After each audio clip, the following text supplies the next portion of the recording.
Bonjour, ici Éric Bernard du Centre des médias. Bienvenue à cette nouvelle quotidienne. Bon appétit, bon midi, si vous avez choisi de passer l'heure du lunch. En fait, cette demi-heure de lunch en notre compagnie, nous serons avec vous pour les 30 prochaines minutes. Et aujourd'hui, on va parler de ce bon vieux produit, l'huile de palme. Oui, ce qu'on avait sur nos tartines quand on était jeune, le Nutella qu'on nous donnait, dont on faisait la promotion. C'était si bon à l'époque. Aujourd'hui, l'huile de palme est rendue à un autre niveau. Est-ce que le beurre est plus dur ou plus? Est-ce que l'utilisation d'huile de palme ou de résidus d'huile de palme? Voilà où ça nous amène aujourd'hui. Une lettre de Frédéric Jacob, fier producteur de lait, quatrième et peut-être dernière génération. Il l'écrivait lui-même dans une lettre que plus de 20 000 personnes ont lue sur notre site et des milliers d'autres sur d'autres sites également. Ce qui est intéressant parce que Frédéric était, bon, peut-être un peu fâché, vous allez l'entendre, mais il complétait cette lettre en disant « Quand est-ce qu'on parle des vraies affaires? J'ai hâte. » Eh bien, c'est aujourd'hui. Frédéric Jacob et Louis Hébert sont avec nous.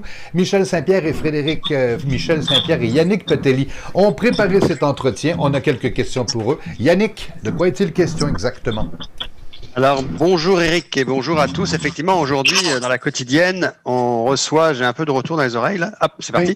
Oui. On reçoit Frédéric Jacob, effectivement, comme tu le disais, qui vient de faire le buzz avec sa lettre qui a été lue à 22 127 personnes exactement à l'heure où on se parle, sur notre site. Et également Louis Hébert. On va parler de deux sujets, les palmites et un peu AgroPure aussi, parce que Louis Hébert, on s'est parlé hors d'onde un peu il y a quelques jours et il m'a parlé d'AgroPure. Donc, je vais revenir sur les deux sujets. Première chose, Frédéric Jacob. On est d'abord heureux de vous avoir parce que l'émission de la quotidienne, elle est faite aussi pour que les producteurs s'expriment et aujourd'hui, on en a deux, donc c'est encore mieux.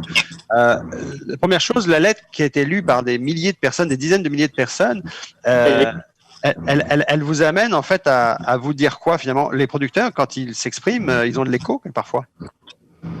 Ben, j'en suis très heureux. C'est la base, c'est un coup de gueule qui est écrit mercredi soir passé sur le coin d'une table avec ma conjointe. Oui. Et la portée que ça a eue, c'est plus qu'inespéré, c'est même inattendu.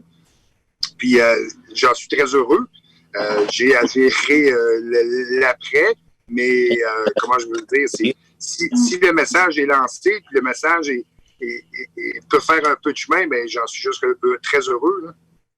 Oui, puis le chemin s'est fait très vite parce qu'en fait, on s'est parlé, nous, je pense justement, tout de suite après que vous ayez écrit, vous m'avez envoyé ça, puis on l'a mis sur le. Déjà, alors, je parlais de 22 et quelques mille, 23 000, j'ai vu la lecture, là, mais déjà dans la première journée, on a mis ça en ligne les premiers le jeudi, et je pense que vous avez récolté 6-7 000 lectures, en fait, très rapidement. Après, ça a été repris par plein de journaux, mais vous, à travers ça, quand vous dites attention, ça va nous retomber dessus, est-ce que vous craignez quoi? Vous craignez de l'agribashing? C'est quoi vous craignez en fait dans l'histoire de la palmite, vous? L'esprit de la lettre n'est pas nécessairement sur la palmite. La palmite était comme un élément. Le déclencheur, OK. Exact. L'esprit de la lettre est vraiment dans pas nécessairement de l'agribashing, mais c'est que j'ai l'impression que des fossés qui se sont créés entre les consommateurs, entre les producteurs, et entre toutes les chaînes, entre toutes les parties de la chaîne.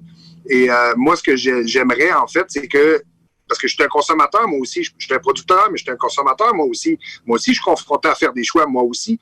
Je suis pas comme un politicien qui, un coup qui est élu, on dirait qu'il est plus citoyen. Je suis encore un consommateur. Et ce que je voulais, c'est que collectivement, en fait, c'est qu'on est tous responsables du système dans lequel on est pris. On est responsable, mais on est tous dans le même système, mais en même temps, ben, si on veut des changements, ben, c'est à nous de l'initier aussi, là.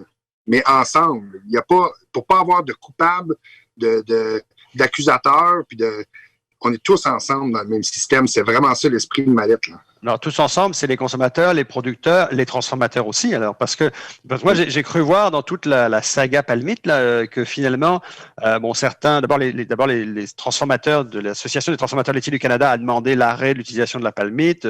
Les fédérations s'y sont mis aussi. Il y a comme une cavalcade de choses, une succession de choses qui sont survenues. Mais on peut se poser aussi la question parfois, et peut-être vous en tant que producteur, vous allez nous le dire, l'arrivée d'ingrédients laitiers, l'arrivée de lait diafiltré de l'étranger depuis plusieurs années, est-ce que ça fait aussi partie de la raison pour laquelle on crée du gras avec la palmite? Mais comme je vous ai dit plus tôt, puis même en pré-entrevue, je veux pas débattre de la palmite, monsieur.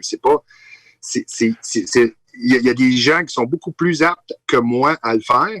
Et moi, si on se parle aujourd'hui, c'est l'esprit de la lettre. Vous, ce que vous voulez, c'est qu'il y ait un débat dans le secteur du lait. Vous voulez qu'en fait, à un moment donné, on se mette à parler des différents avenirs positifs du lait, c'est ça? Qu'est-ce qu'on peut faire?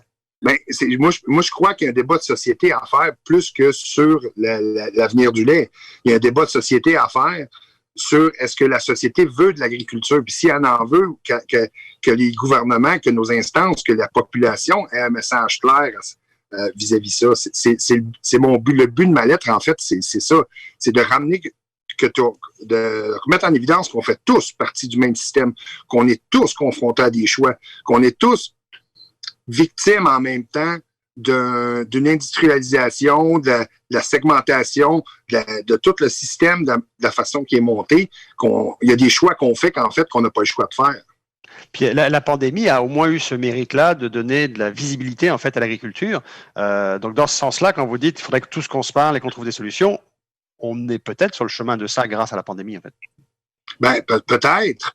Puis je l'espère grandement. S'il y a des moments pour qu'on se retrouve ensemble, faire preuve de solidarité, ben si la pandémie n'en est un, ben prenons-le. Alors, nous avons Frédéric Jacob avec nous, qui est producteur laitier à Saint-Stanislas, en Mauricie, c'est ça. Vous avez à peu près un cheptel de 50 vaches laitières. On a aussi sur la ligne avec nous Louis Hébert, qui m'a rejoint hier sur un autre sujet, mais je voulais que les deux producteurs se rencontrent par l'intermédiaire de l'émission parce que les deux sujets, en fait, sont quand même tous rattachés. Ça reste le secteur du lait. Louis Hébert, vous êtes à Coaticook et vous avez 80 vaches en lactation, c'est bien ça?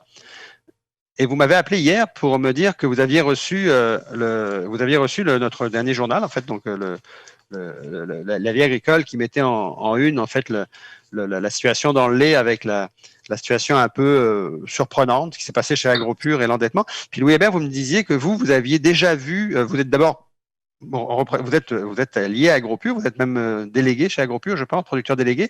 Vous me disiez que cette situation-là, vous la vivez et vous l'aviez vu venir depuis déjà un bout de temps. Vous êtes un peu un lanceur d'alerte, d'une certaine façon. Je vais devoir intervenir. M. Hébert a bien entendu, mais M. Hébert, votre micro est en demeuré fermé. On n'entendra pas la réponse et je vais vous inviter à appuyer sur le petit X de votre microphone pour qu'on puisse vous entendre à l'écran. C'est possible donc de faire cette petite manœuvre-là. On ne vous entend pas. M. Hébert, juste mettre votre micro en actif, s'il vous plaît. Voilà. Le micro est revenu, je pense. C'est le téléphone qui a décidé de faire prendre une pause solidaire. C'est pas grave. Pause syndicale. Monsieur Hébert, avez-vous entendu ma question? Oui. J'ai tout entendu ça. Le problème, c'est que quelle question précise que tu veux que je te réponde? Ben non, mais enfin, il y a deux. Ben, peut-être d'abord sur le sujet de la lettre de M. Jacob que vous avez vu circuler aussi. Peut-être vous voulez vous exprimer aussi sur la situation qui a été créée par la crise palmitique, on va dire. Qu'est-ce que ça implique? Mais l'autre question que j'avais aussi pour vous, c'est ce qu'on avait échangé quand vous m'avez écrit, quand vous m'avez appelé hier et que vous m'avez dit j'ai vu ton journal du mois de février sortir et vous avez mis en lumière en fait ce qu'on sait depuis longtemps. On est plusieurs producteurs à le savoir. Le problème, c'est que quand on va aux assemblées générales d'AgroPure, personne ne veut parler. Ça, vous m'avez dit hier. En fait. C'est exactement ça. Là, quand l'année qu'ils ont fait les gros investissements, des gros achats. C'est 100 millions de nouveaux emprunts à AgroPure. On l'avait dit aux assemblées régionales, mais on l'avait dit. On était à peu près 2 ou 3 qui parlent d'Aquatico. Les autres producteurs n'osent pas se lever parce que c'est quoi? Par peur d'être pareil, par gêne peut-être. Ou ben non. Il semblerait même qu'à l'Assemblée annuelle à Montréal, quand je suis allé, il n'y a à peu près pas personne qui pose des questions. Tout est beau, tout est correct. Mais faire des emprunts à 9 d'intérêt avec des parts privilégiés pour les créanciers, moi, j'ai jamais vu ça. Des copains d'une coopérative, puis que je vais demander à Serge Riendeau, M. Riendeau, à l'époque, qui était président, qui avait négocié ces emprunts-là, parce qu'il n'y a à peu près personne dans la business dans toutes les sortes de business qui négocient des emprunts comme ça. C'est du capital de risque à 9 Puis je comprends pas que le groupe soit en droit de faire du capital de risque parce que c'était quand même pas une business qui était à risque à l'époque. En fait, nous, le dossier il est venu parce que des producteurs d'abord se sont plaints depuis le mois de décembre. On reçoit beaucoup d'informations de producteurs qui se plaignent de ne plus avoir de ristourne, qui se plaignent de cette façon de la gestion, qui se plaignent. Et des producteurs nous ont permis d'avoir accès en fait aux états financiers, puisqu'en fait Agropur avait comme fermé en fait son assemblée générale aux médias et n'avait pas remis de documents chiffrés cette année. Et en ayant les documents chiffrés, on s'est rendu compte de cette situation. Mais en tant que producteur, vous voyez ça. Vous voyez ça comment? Est-ce qu'on peut, la question se pose à M. Hébert et à M. Jacob. Est-ce qu'on peut penser qu'on risque une démutualisation chez Agropur à ce point ou c'est assez solide quand même pour passer à travers? Personnellement, je pense que ça va être solide, mais il faut qu'ils prennent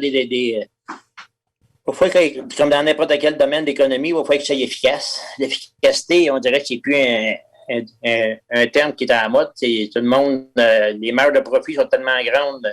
On dirait qu'elles sont grandes dans tes cas pour être si peu efficace. Il faut que les marges de profit soient tellement grandes. Puis si on se fie, c'est sûr qu'on n'a pas le droit de visiter les usines, mais si on se fie à ceux qui vont là pour 2 jours, même à tous les jours, livrer du lait, probablement il y a une grosse différence en frais d'efficacité entre Saputo et Agropur, ce qu'Agropur peut faire. Si on a beau dire aux assemblées, mais il semblerait qu'on est juste des producteurs, qu'on n'est pas dans efficacité dans quel sens? Qu'est-ce qu'ils font de mieux chez Saputo? Quand ça prend une personne pour faire 3-4 tâches, qui a le temps de la faire, les 3-4 tâches, tu n'en mets pas 4 personnes, tu en mets une.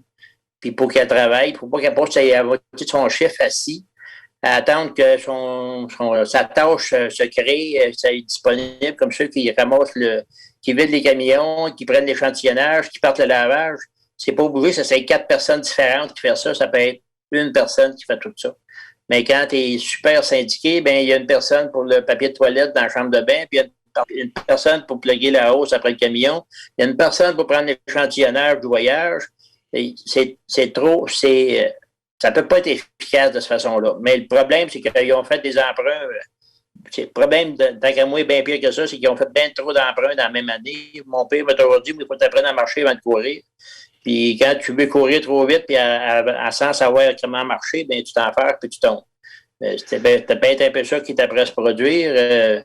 Bâtir une maison mère qui coûte 60 quelques millions, c'est peut-être pas toujours nécessaire. Peut-être que les employés sont bien heureux, mais si tu veux avoir des profits qui restent à la fin de l'année, c'est pas nécessairement, je pense, la façon de faire. Mais c'est dans le but de toujours d'être plus gros. La mentalité au départ, c'était d'être le plus gros en Amérique du Nord, puis le plus gros au Canada, puis toujours être le plus gros. Mais moi, j'ai toujours pensé qu'être le plus gros, c'est bien beau. Ça peut être bien beau, mais il faut qu'il reste des profits à la fin de l'année. Puis là, avec des conditions, là, il y a eu un petit relâchement à cause du COVID. C'est plus dur. Donc là, quand tu n'as pas de marge de manœuvre, tu n'as plus de marge de manœuvre, M. Massicotte a beau dire il m'a déjà dit que si je voulais avoir mes ristournes plus vite, c'est parce que je n'étais pas efficace chez nous. Ça reste à voir. On pourrait toujours s'asseoir et comparer. Mais il m'avait dit ça en assemblée parce que j'avais toujours demandé que les ristournes ne soient plus à 10, puis 12, puis 13 ans, qui vont probablement donner peut-être à 15. Et ça veut dire qu'on est payé 15 ans plus tard que la ristourne est décrétée. C'est facile de décréter des ristournes quand tu ne payes pas. Fait que tu les gardes dans tes comptes, dans tes chiffres. Mais là, vous êtes encore producteur, vous êtes encore producteur coopérant d'Agropur, donc quand vous parlez, j'imagine qu'on vous écoute quand même. Non, il n'écoute plus parce qu'il y en a rien qu'un qui chiale des assemblées, puis c'est Louis Hébert, les autres ne parlent pas. Fait que quand il y en a un sur 4000 qui chiale, ou 2 sur 4000 qui chiale, c'est pas retenu par le conseil d'administration, puis c'est pas appuyé par les autres producteurs. Fait que c'est pour ça que j'ai arrêté de poser ces questions-là. Ça ne donne rien. Les autres disent qu'ils sont contents de ne pas avoir de ristournes, ils ne sont pas obligés de les dépenser. Je me suis déjà fait dire ça. Je trouve ça ordinaire comme homme d'affaires, mais... Alors, pour revenir à l'esprit de ce qu'on disait en début d'entrevue avec Frédéric Jacob, l'intérêt dans le lait et même dans la société, comme disait Frédéric Jacob, ce serait de se parler, ce serait d'avoir des bons échanges entre transformateurs, consommateurs, producteurs.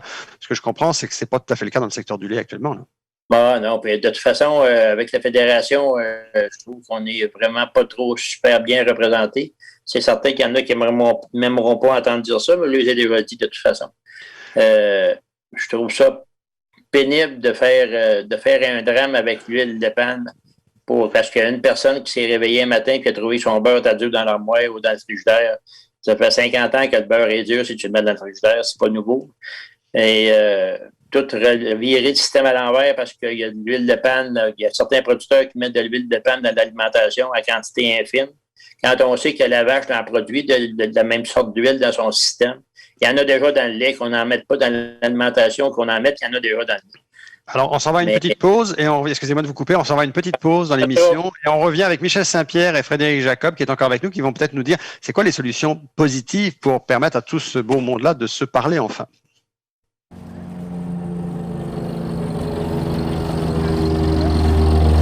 Aïe, aïe, aïe. C'est écœurant. Aïe, aïe, aïe.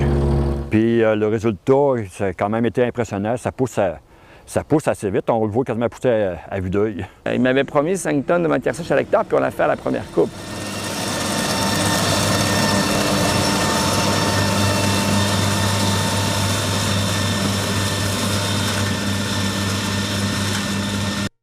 Bonjour, messieurs. Alors, bonjour, mon nom est René Houd. Moi, je suis encanteur. Full-time auctioneer. On a fait venir plusieurs encanteurs, puis je l'avais déjà vu dans d'autres encans. Puis je l'ai trouvé bien correct. C'est un monsieur qui est bien... ça fitait. On les soigne, ils ont l'eau, ils ont le foin, la moulée, on a un pipeline, on a tout pour faire l'accommodation, si tu veux, d'une personne qui ne veut pas faire un camp à la ferme. Là, c'est clé en main, c'est-à-dire qu'on s'occupe du transport, on s'occupe de la préparation, on s'occupe de la vente. Je pense qu'on a une très bonne équipe.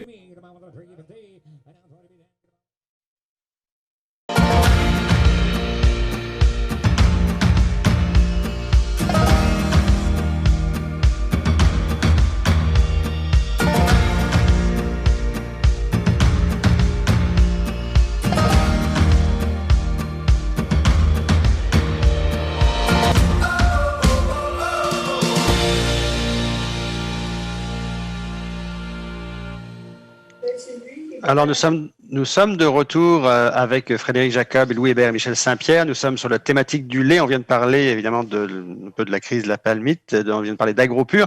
Monsieur Jacob, vous souhaitez, en fait, qu'il y ait des échanges de façon à positiver autour de nos efforts dans le domaine du lait. Écoutez, Monsieur Hébert, on n'est pas là encore. Hein. Yannick, est-ce que je peux intervenir? Oui, Michel, vas-y, c'est oui. Non, j'allais dire, oui, c'est ce que je pensais.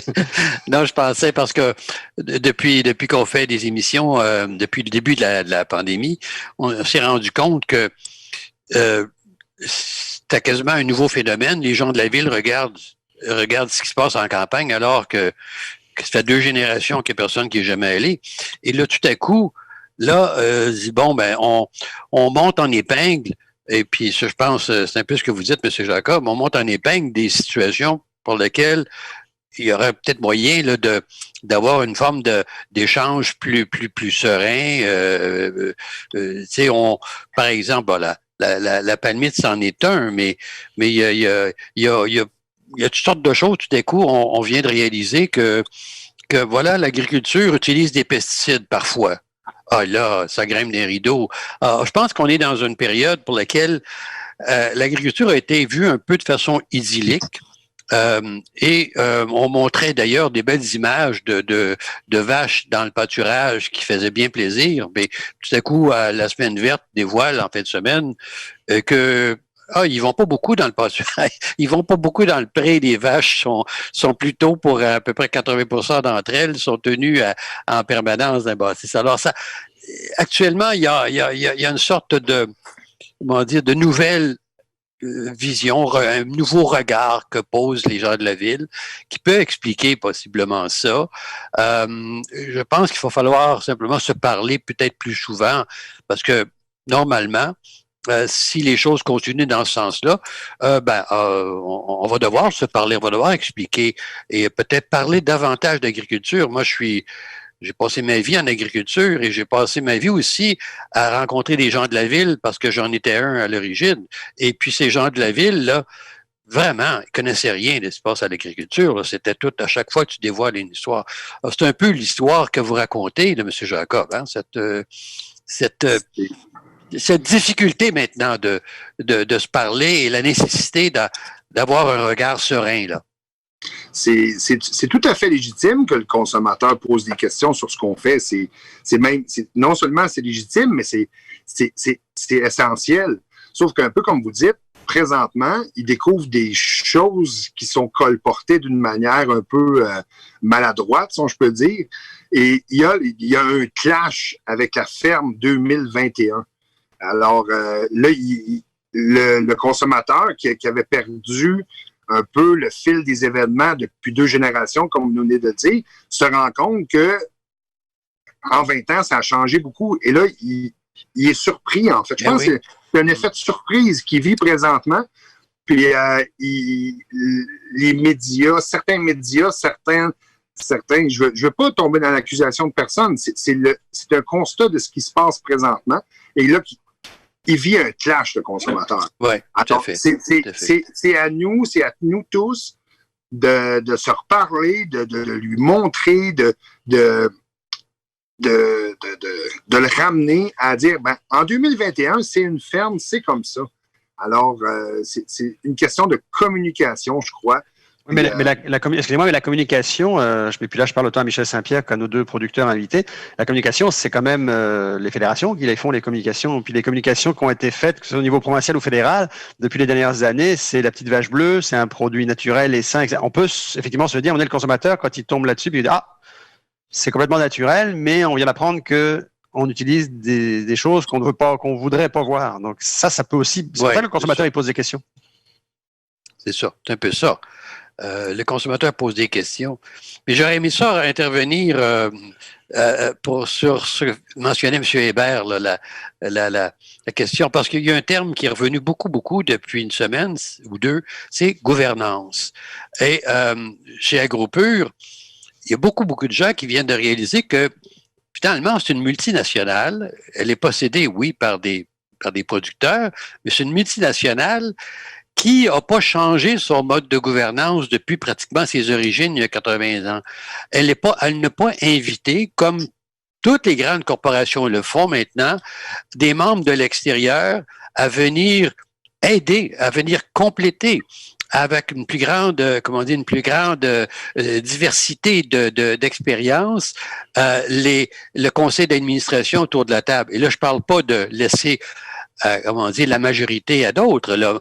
Mais je dis, inviter des gens, tout le monde le fait, toutes les grandes corporations le font.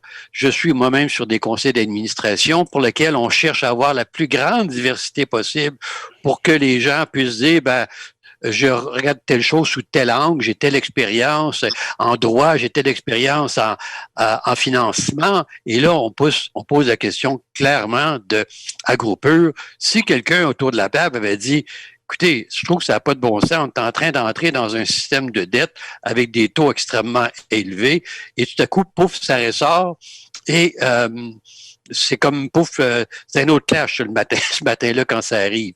Alors, êtes-vous d'accord avec ça, M. Hébert? Je parle de la venue de gens. Encore, je pense que votre micro est fermé, je pense. M. Hébert, votre micro est fermé. On va avoir le tour bientôt, là. M. Hébert? Non, ça ne fonctionne pas. Le micro est toujours fermé. C'est le petit X juste en bas à gauche de l'écran. Là, on vous voit dans le bon sens. Ça va mieux, ça s'améliore. Maintenant, il reste à brancher le micro.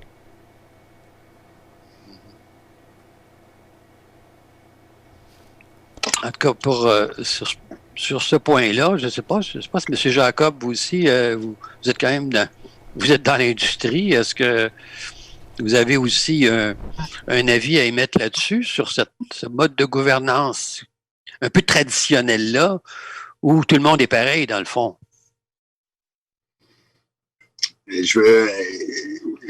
C'est sûr que je pourrais vous en parler, mais ma présence ici n'était pas dans ce but-là. Non, je comprends très bien. Je veux pas m'étaler, je veux garder mon focus sur...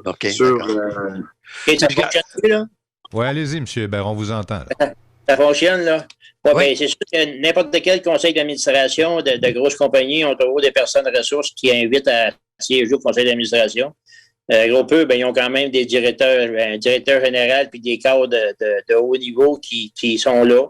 Puis, je pense qu'ils ont des banques, qui ont des firmes de comptables qui Mais monsieur, je vous arrête tout de suite, parce que Ils sont pas sur le conseil d'administration. Il faut bien distinguer quand tu invites ta direction générale et tous les membres qui ont leur expertise, mais eux sont dans le quotidien, ils sont là. Ça prend quelqu'un qui est capable de lever le doigt et qui n'a pas d'intérêt dans la chose et qui dit ça n'a pas de bon sens, ce genre de financement-là. Mais ça prend quelqu'un qui le fait. Et ça va à l'encontre, évidemment, de la direction générale. Ça les challenge. C'est de ça que je parle. OK, bien d'accord avec ça. De toute façon, ça serait de priorité à avoir des personnes de même pour être du conseil d'administration. Mais on en parlait aux assemblées de secteur. Moi, je n'ai parlé à l'Assemblée de Quaticook, puis on est 2-3 producteurs qui n'avaient parlé que le taux d'endettement, ça serait bien trop. Comme exemple, on avait dit que avant, on avait M. Charest, quand le temps qu'il était premier ministre, il disait qu'il avait la main sur le volant, puis c'est lui qui était le conducteur. Là, on disait qu'on n'avait plus les mains sur le volant, on s'était assis sur le siège en arrière, puis on avait laissé la conduite aux banques. Fait que là, quand tu es rendu endetté à ce niveau-là, ben c'est plus toi qui décide, c'est les financiers qui décident, c'est les banques qui décident. Mais quand ils veulent avoir de l'argent à la fin de l'année, ben les membres tombent en deuxième, ça c'est sûr. Puis quand ils veulent que tu vendes des ressources pour baisser la dette, ben c'est encore eux autres qui décident. Puis je trouvais anormal qu'il y ait un taux d'intérêt si haut que ça. C'est sûr que le capital de risque est plus haut que l'autre, là, mais que tu aies des parts privilégiées avant les producteurs, en plus du taux d'intérêt qu'ils ont, c'est pas normal. C'est carrément pas normal. Ça n'existe pas. Je pense pas. J'ai jamais vu ça nulle part ailleurs. Puis, et c'est pour ça qu'une question aurait dû être posée, que quelqu'un aurait dû lever le doigt, quelqu'un d'assez fort et crédible pour challenger ou en tout cas créer, mettre, on va dire, la direction générale devant cette réalité-là et la questionner, alors que la direction générale, elle, on sait, elle vit cette réalité-là. Pour elle, c'est correct. Alors, ça prend quelqu'un qui est capable de le faire. Monsieur, il reste 3-4 minutes à l'émission. J'aimerais ça qu'on revienne aussi au sujet initial, parce qu'il y a 2 sujets dans l'émission, qui étaient aussi la lettre de M. Jacob. Oui. Frédéric Jacob, vous, suite au succès de votre lettre, parce que c'est vraiment un buzz, un gros succès que vous avez eu sur les réseaux sociaux, c'est quoi vos attentes immédiates maintenant, après ce coup d'éclat, on va dire? Je n'avais aucune attente en l'écrivant et oui, je suis, comme je vous disais tantôt, je suis agréablement surpris de tout l'écho que ce cri du cœur-là a fait sur les réseaux sociaux et sur la presse papier. Je crois que la balle est dans le camp des décideurs présentement. S'il y a écho, s'il y a écoute, et s'il y a analyse de la crise qu'on vit présentement, je pense que c'est un moment qui est très opportun pour prendre justement des décisions, autant au niveau de nos représentants syndicaux, autant de la gouvernance du gouvernement, du ministère de l'Agriculture, de l'Environnement. Est-ce qu'on n'est pas prêt à se parler tous ensemble pour une fois, au lieu de travailler en vase clos et de devenir en vase communicant. Dites-moi, Michel Saint-Pierre, ce que nous dit Frédéric Jacob, producteur laitier, ça ressemble pas mal à ce que l'Institut demande depuis des mois. Un vrai discours. Oui, un vrai discours. Un vrai échange, en fait. Tout à fait. Et sur des vraies choses, alors que des fois, ça heurte, bien sûr que ça heurte les modèles établis depuis très, très longtemps. Mais ce qu'on cherche, nous, c'est justement ouvrir le discours, faire en sorte que, d'abord, l'agriculture, sous toutes ses facettes, soit mieux connue. Pas juste un modèle bien structuré, mais qu'on connaisse aussi notre agriculture, qu'on parle également de notre nouvelle agriculture, parce que des jeunes ont des attentes qui sont très différentes, bien souvent, de leurs parents. Quelqu'un de nos grands amis, Claude Lafleur, il dit, nous autres, on est d'une génération capitaliste, puis nos enfants ne le sont pas. C'est vrai, dans une bonne mesure, et nos enfants n'ont pas les mêmes attentes que nous en matière de bâtir grandir des fermes et tout. Ils ont aussi des considérations de mode de vie, de conciliation, travail, famille. On a tout ça qu'on n'entendait pas dans notre génération. Alors, c'est un peu ça que nous, qu'on voudrait. Alors, messieurs, oui, un mot de la fin pour Frédéric Jacob, parce qu'il reste à peu près 30 secondes à l'émission. Je vous laisse conclure. Moi, j'aimerais ajouter, quand les agriculteurs sont pointés sur la place publique, c'est sûr que les agriculteurs le prennent de façon personnelle. Parce que s'il y a un scandale ou un scandale que je dis entre guillemets avec des grandes corporations, c'est des services de communication qui répondent. C'est impersonnel comme dossier. Tandis que les agriculteurs, c'est des gens de cœur, c'est des gens de passion. Alors, quand il y a une attaque qui arrive, c'est sûr que c'est émotif qu'on le prend personnel. Ils nous apprennent dans les cours d'entrepreneuriat, les 2 premières leçons, c'est 1, de ne pas être en amour avec notre entreprise et 2, de ne pas être en amour avec notre produit. Nous, c'est exactement le contraire. C'est sûr que quand on se sent attaqué, ça nous fait mal. Je vous remercie, messieurs. C'est tout le temps qui nous reste pour aujourd'hui. On vous a entendu, Frédéric Jacob, et on vous a entendu, M. Hébert. Au plaisir de vous retrouver dans nos quotidiennes dans les prochaines semaines. Bienvenue. Merci. Merci.